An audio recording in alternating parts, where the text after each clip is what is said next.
Last video में हमने first 5 sums कर लिए थे linear equation in one variable से रिलेटेड। अब हम 6 से लेके 10 तक ये 5 प्रॉब्लम्स हमने वहाँ पे डिस्कस कर ली थी। Digit problem, age problem type 1, age problem type 2, perimeter से related problem, area word problem. और अब हम fraction, ratio, distance, money, consecutive odd number, ये सारी प्रॉब्लम सम्स करेंगे। तो अब हम 6th सम स्टार्ट करते हैं। Divide 150 into 3 parts. Second number is 5/6 of the first and third number is 4/5 of the second. Solution. तो ये क्या है कि हमारे पास जो टोटल कोई चीज़ है उसकी लेंथ मान लो कि 150 है। कहते हैं उसको 3 पार्ट्स में अगर हमने डिवाइड करा है, तीनों का आपस में कंपैरिजन तो पता है, एक्चुअल लेंथ्स नहीं पता। तो एक्चुअल लेंथ के लिए हम क्या करेंगे, हम मैथमेटिकली उनको सॉल्व करने की कोशिश करेंगे। तो देखो सेकंड पार्ट का कंपैरिजन कैसे करा हुआ है, फर्स्ट पार्ट से ना करा हुआ है ना। तो पहले फर्स्ट पार्ट को लेट तो कर ले हम। Let first part be x units. अगर कुछ भी सेंटीमीटर, मीटर वगैरह नहीं दिया तो आप यूनिट्स में लेट कर सकते हो। फर्स्ट पार्ट हमारा क्या है, एक्स यूनिट। और सेकंड पार्ट इन्होंने क्या बोला है हमारा कि 5/6 मतलब 5/6 ऑफ फर्स्ट पार्ट तो x, तो 5/6x हो गया। और उसके बाद हमारा थर्ड पार्ट हमारा क्या हो गया, 4/5 ऑफ सेकेंड। जो सेकेंड है फिर उसको सॉल्व तो कर लें प्रॉपरली, ऐसे लिख लेते हैं इसको 5/5। तो ये कितना आ गया 4/6x। देखो ये भी कट होता है पर मैं कट नहीं करूँगी क्योंकि डिनोमिनेटर सेम चाहिए होते हैं, ये ऑलरेडी सेम है तो इसको ख़राब नहीं करते। ये चीज़ों का ध्यान रखना चाहिए। अब अकॉर्डिंग टू क्वेश्चन स्टेटमेंट क्या है, तीनों पार्ट्स का जो सम है वो कितना है 150। तो अब हम पुट कर लेते हैं। इनको पुट करते ही देखो एक नज़र कि हमारे पास कौन सा सेम नहीं है। देखो पहले तो मैंने आपको सभी जगह वो फ्रैक्शन में जो है मल्टीप्लिकेशन वाला मेथड सिखाया हुआ है। आज एक मेथड और भी सिखा देती हूँ जो बच्चे यूज़ करते हैं कि इक्वलेंट फ्रैक्शन से। देखो इन दोनों के डिनोमिनेटर 6 थे तो मैंने इसका भी डिनोमिनेटर 6 बना लिया और इस तरफ भी मैंने 6 बना लिया। अब सबके डिनोमिनेटर 6 हो गए तो अब हम क्या कर सकते हैं, सिर्फ न्यूमिनेटर्स को लिख सकते हैं। ये हम इसको फार्मूले को ऐसे बोलेंगे, multiply by 6 on both sides. तो अब हमने मल्टीप्लाई कर दिया 6 को सारी जगह पे, तो हमारे पास ये कट हो गया। ऊपर कितना रह गया 6, 5x 4x, ये कितना बन गया 900। अब ये कितना आ गया 9 + 6 15x इज इक्वल टू 900। तो ये अब 15 को डिवाइड कर देते हैं, ये कितना आ गया हमारा 60। तो फर्स्ट पार्ट हमारा कितना आ गया 60 यूनिट्स और जो सेकंड पार्ट है वो कितना है हमारा 5/6x। तो 5/6 इंटू 60 10, तो ये आ गया हमारा 50। और थर्ड पार्ट हमारा कितना है 4/6x, तो 60, तो ये कट करा 10, तो ये आ गया हमारा 40। तो इस ढंग से भी आप कर सकते हो सॉल्यूशन इनका। अब हमारे पास है रेशियो प्रॉब्लम। रेशियो प्रॉब्लम क्या है, 2 angles of a triangle are in the ratio of 3/5। जब भी ऐसे आपको रेशियो दी हो ना तो कॉमन रेशियो लेट कर लिया करो कि लेट कॉमन रेशियो क्या है x, और जो नंबर्स हैं वो दोनों क्या आ गए, जैसे फर्स्ट एंगल कितना आ गया, जो फर्स्ट वाले की है वो फर्स्ट ले लो 3x, और जो सेकंड वाला है वो कितना 5x। अब थर्ड का इन्होंने कंपैरिजन ही कर रखा है। Third angle is twice the larger angle. देखो ये स्मॉलर है ना, 3 से मल्टीप्लाई हुआ है, ये लार्जर है 5 से मल्टीप्लाई हुआ है, तो इसका हम ट्वाइस, तो ये कितना आ गया 10x। अब इन्होंने बोला है find the angles of triangle. अब एंगल ऑफ ट्रायंगल है, तीनों एंगल्स का सम कितना होता है आपके पास, ये तो आपको पता होगा ना, तीनों एंगल्स का सम होता है 180 डिग्री। तो वही हम लगाएंगे बाय यूजिंग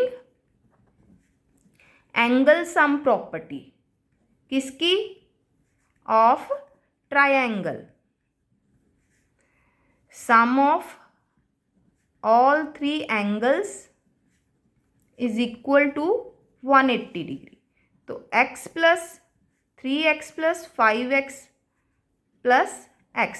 सबसे छोटे वाला क्या है हमारे पास 3x, फिर 5x और उसके बाद 10x। ये तो कॉमन रेशियो है, तो 10x is equal to 180 degree.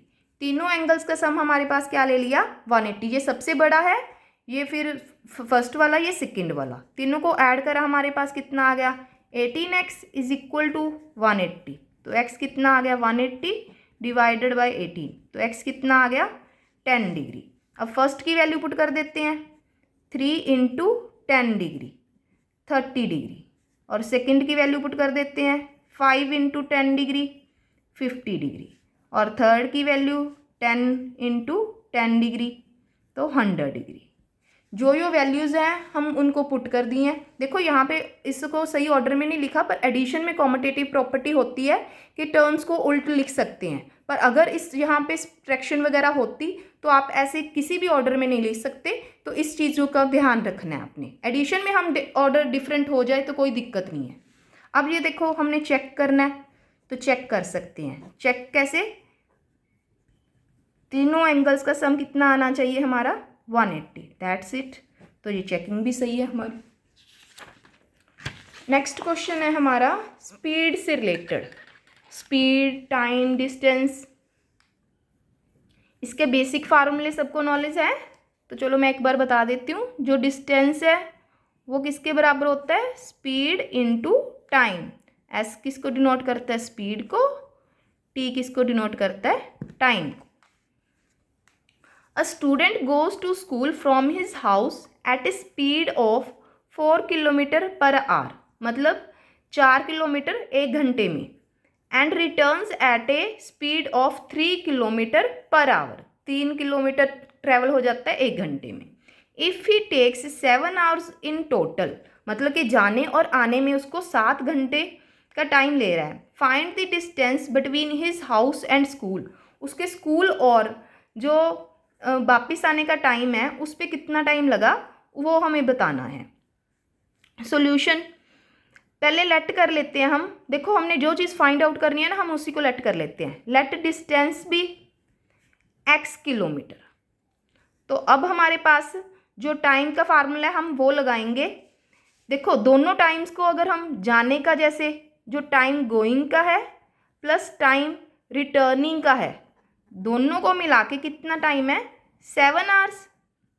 तो हमें, और डिस्टेंस ओवर स्पीड का फार्मूला भी हमें पता है। ये डिस्टेंस तो देखो दोनों जगह सेम ही है ना, तो स्पीड ये गोइंग वाली और यहाँ पे स्पीड यहाँ रिटर्निंग वाली इज इक्वल टू 7। तो डिस्टेंस कितना है x ओवर गोइंग कितने में जाता था 4 किलोमीटर में, तो 4 लगा दिया। वापसी वाली स्पीड कितनी है 3, तो 3 लगा दी इज इक्वल टू 7। अब फ्रैक्शन को सॉल्व करना मैंने सिखाया ही हुआ है आपको। एलसीएम कितना आ गया 4 और 3 का, 4 3 1 भी कंसिडर कर लेना है। 1 है तो कितना आता है 12। को प्राइम नंबर है तो एलसीएम सीधा पता चल जाता है कि ये 12 आएगा अगर कोई भी कॉमन फैक्टर ना हो। चलो लिखवाई देती हूँ। 2 नंबर को प्राइम है, मतलब नो कॉमन फैक्टर। जैसे इन दोनों की प्राइम फैक्टराइजेशन करें 2 इंटू 2 ये 3, तो कोई भी नहीं है, तो एलसीएम उनकी प्रोडक्ट होती है 3 इंटू 4 12। तो अब हम 12 से मल्टीप्लाई कर देते हैं सारी टर्म्स को। जो एलसीएम होता है उससे मल्टीप्लाई कर देते हैं तो फ्रैक्शन रिमूव हो जाती हैं। ये कट हो गया 3, ये कट हो गया 4, तो ये कितना आ गया 3x plus 4x is equal to 84। तो 7x is equal to 84। x कितना आ गया 84 डिवाइडेड बाई 7 12। तो हमारे पास अब जो x है डिस्टेंस है वो कितना आ गया 12 किलोमीटर। इसकी चेकिंग करनी है तो वो भी कर लेते हैं कि टाइम उतना लगता है 12/4 प्लस 12/3, ये कितना आ गया 3 + 4, यस 7 आवर्स। तो चेकिंग भी सही होगी। अब हम करते हैं 9th सम है मनी प्रॉब्लम। चलो मनी की बात कर ही लेते हैं। अब पॉकेट मनी तो लेते ही हो, उसकी बात हो रही है। अब 150 into 3 parts such that second is 5/6 of the first and third is 4/5 of the second। वैसे ये मनी प्रॉब्लम आपको मैं एक बार अच्छे से समझा देती हूँ। 3 पार्ट्स में डिवाइड हो रही है। मनी प्रॉब्लम में हम डिनोमिनेशंस का सम करेंगे, तो ये वाला कट करके मैंने ये वाला सम लिया है आप लोगों के लिए, तो हम इसको करेंगे। तो डिनोमिनेशंस में क्या है, Sudhir has habit of collecting coins of ₹1, ₹5 and ₹10। He had these denominations in ratio 2, 3 and 4। मतलब ये है कि 2, 3, 4 का कंसेप्ट के उसके पास जो कॉइन्स हैं वो 3 टाइप्स के हैं। कौन सी टाइप्स के हैं, जैसे कॉइन्स एक ₹1 के हैं, एक ₹5 के हैं, एक ₹10 के हैं, और तीनों की रेशियो अगर दे रखी है तो हम लेट कर लेते हैं, let number of coins of ₹1। जो ₹1 के कॉइन है वो कितने हैं, 2x। जो ₹5 के हैं वो कितने हैं, 3, तो 3x। ₹10 के जो कॉइन्स हैं वो कितने हैं, 4x। देखो 3 तरह के कॉइन्स जो हैं वो अगर हैं तो वो कौन से हैं, ये वाले। जब भी मनी बनानी है ना, देखो अगर आपको ₹5 के 5 सिक्के हैं आपके पास, तो मनी बनानी है तो मल्टीप्लाई करते हो ना, 5 5 जा 25 रुपीज़ हो गए। आपके पास 3 कॉइन्स हों 5 के, तो ₹5 के 3 कॉइन्स हैं, तो हम कैसे करेंगे, 5 3 जा 15 रुपीज़ हो गए। वैसे ही अगर हम मनी बनाएंगे तो इनको आपस में मल्टीप्लाई कर लेंगे। तो ₹1 के कितने पैसे हो गए, 2x से मल्टीप्लाई करेंगे। ₹5 के कितने हो गए, 3x से मल्टीप्लाई करेंगे। ₹10 के हो गए तो 4x के। तीनों को हम अगर ऐड कर लेंगे, यहाँ पे देखो मैंने फिर ऐड करा है, तो जो ऐड कर लिया तब इन्होंने कितना दिया हुआ था हमें, कि ये मिला के 741 बनता है। तो ये according to question money becomes 741 according to question. तो हमने उसके अकॉर्डिंग हमने क्वेश्चन लिख लिया। अब हमारे पास ये क्या है, 2x plus 15x plus 40x is equal to 741। ये हमारा ऐड होके कितना आ गया, ये है हमारे पास 17, 57x 741। तो अब हमारे पास इसकी कटिंग कर लेते हैं, ये कितना आ गया हमारे पास 57। ये 3 के टेबल पे जा रहा है, 19 पे, ये 2 और 14 12 पे 4 पे, फिर 7 पे। अब ये 19 के टेबल पे फिर से जा रहा है, ये 19 फिर 5 57 हमारा 3 पे, तो ये हमारा आ गया 13।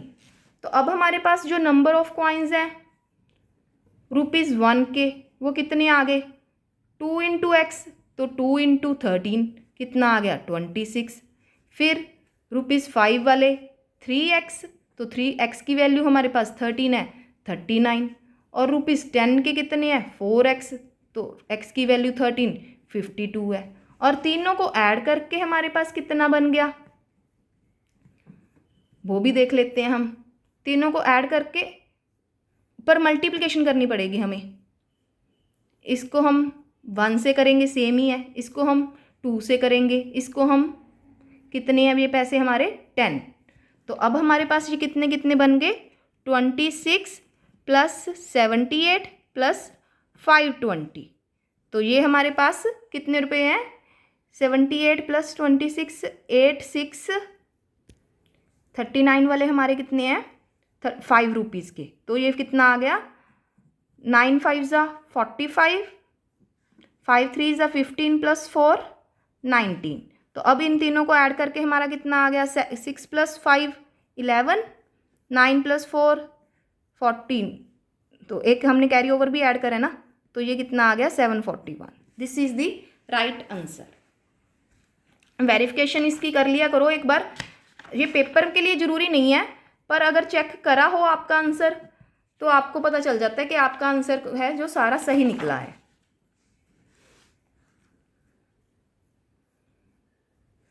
सम of 3 consecutive odd number is 51। Find the numbers. 3 number लेने हैं हमने, let first number be x and second number भी x प्लस 2 और थर्ड नंबर x प्लस 4। जब भी 3 ऑड नंबर्स की बात करते हैं, देखो ऑड नंबर्स अगर जैसे 3 5 है तो 2 2 का डिफरेंस है ना, तो ये 2 2 का डिफरेंस हमने उसी ढंग से लिया है, क्योंकि डिफरेंस बिटवीन ऑड नंबर्स कितना होता है, इज़ 2। तो अब हम क्या करेंगे, सम इन तीनों का, x plus x plus 2 x plus 4 कितना है 51। तो अब तीनों को ऐड करा, 3x plus 6 is equal to 51, 3x is equal to 51 minus 6, तो 3x इज इक्वल टू 45। तो x कितना आ गया, 45 को 3 से डिवाइड करा, x इज इक्वल टू 15। तो फर्स्ट सम कितना आ गया हमारा, first number 15, second number 15 plus 2 17, third number 15 plus 4 19। These are the 3 numbers. Okay students, ये तीनों ऑड नंबर आ गए जिनका सम हमारे पास 51 है। इस तरह ही अगर हमारे पास आपके पास 2 कंसेक्टिव नंबर आ जाए तो एक बार उनको कैसे करते हैं हम, एक x दूसरा x प्लस 1 ऐसे इस तरह से लेट कर सकते हो। जैसे उनका सम दिया हुआ है कि 96 है, तो एक अपनी तरफ से x और x प्लस 1, क्योंकि कंसेक्यूटिव नंबर होते हैं लगातार वाले, जहाँ पे ऑड नंबर थे तो इसलिए डिफरेंस 2 का लिया। अगर सिंपली बोलें कि 2 ऑड सिंपल नंबर तो x और x प्लस 1, और अगर ऑड या इवन नंबर फिर x प्लस 2 x प्लस 4, इस तरह से लेना है। Thank you students.